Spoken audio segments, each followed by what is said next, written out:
నమస్తే. జై భీమ్. మూక్ ప్రజాగళం పీడిత ప్రజల గుండె చప్పుడు. ఈరోజు ముఖ్యాంశాలు.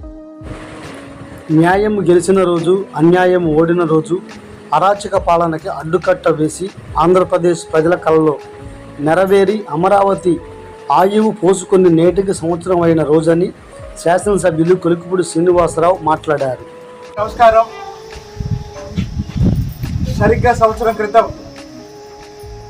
ఇదే రోజు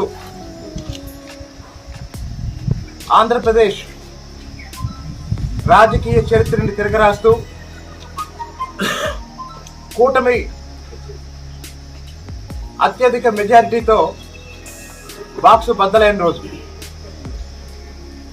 చంద్రబాబు నాయుడు గారి పాలనా అనుభవం, పవన్ కళ్యాణ్ గారి నిజాయితీతో కూడిన రాజకీయం, నరేంద్ర మోడీ గారి అభివృద్ధి మంత్రం అన్నీ కలిపి కూటమి రూపంలో సంవత్సరం క్రితం ఆంధ్రప్రదేశ్కి 5 సంవత్సరాలు పట్టిన దరిద్రాన్ని వదిలించిన రోజు ఈ జూన్ 4వ తేదీ. ఈ సంవత్సర కాలంలో గౌరవ ముఖ్యమంత్రి చంద్రబాబు నాయుడు గారి నాయకత్వంలో కూటమి ప్రభుత్వం అమరావతి నిర్మాణం, ఆంధ్రప్రదేశ్ పునర్నిర్మాణం లక్ష్యంగా పనిచేస్తూ పోలవరాన్ని పరిగెత్తుతున్నాం. అలాగనే రాయలసీమలో పరిశ్రమల స్థాపనకి, ఉత్తరాంధ్రలో పరిశ్రమల స్థాపనకి అనేక కంపెనీల ద్వారా లక్షల కోట్ల పెట్టుబడులు ఇదే రోజు ఆంధ్రప్రదేశ్ రాష్ట్రంలో చీకటి పరిపాలన తరిమికొట్టి ఆంధ్రప్రదేశ్ రాష్ట్ర ప్రజలు ప్రజాప్రభుత్వానికి పట్టాభిషేకం చేసిన రోజు. దీన్ని ఒక రకంగా చెప్పాలంటే చీకటి రోజుల విముక్తి దినంగా ప్రకటించుకోవాలి. వెన్నుపోటు దినం కాదు.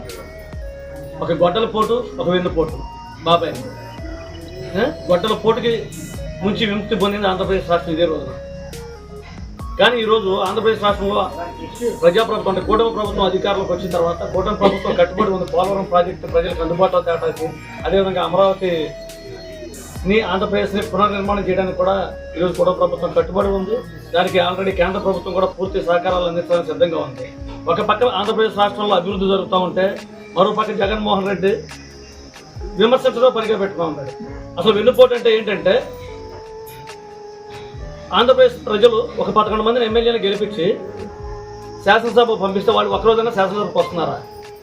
నెల జీతాలు తీసుకుంటారు, టీఏడీఏలు తీసుకుంటారు, కానీ చట్టసభలకు వచ్చి ప్రజల సమస్యల మీద స్పందించడం, పరిష్కరించడం. దీన్ని ప్రజలకు వెన్నుపోటు పడడం, దీన్ని అంటారు ప్రజలకు వెన్నుపోటు పడడం. అసలు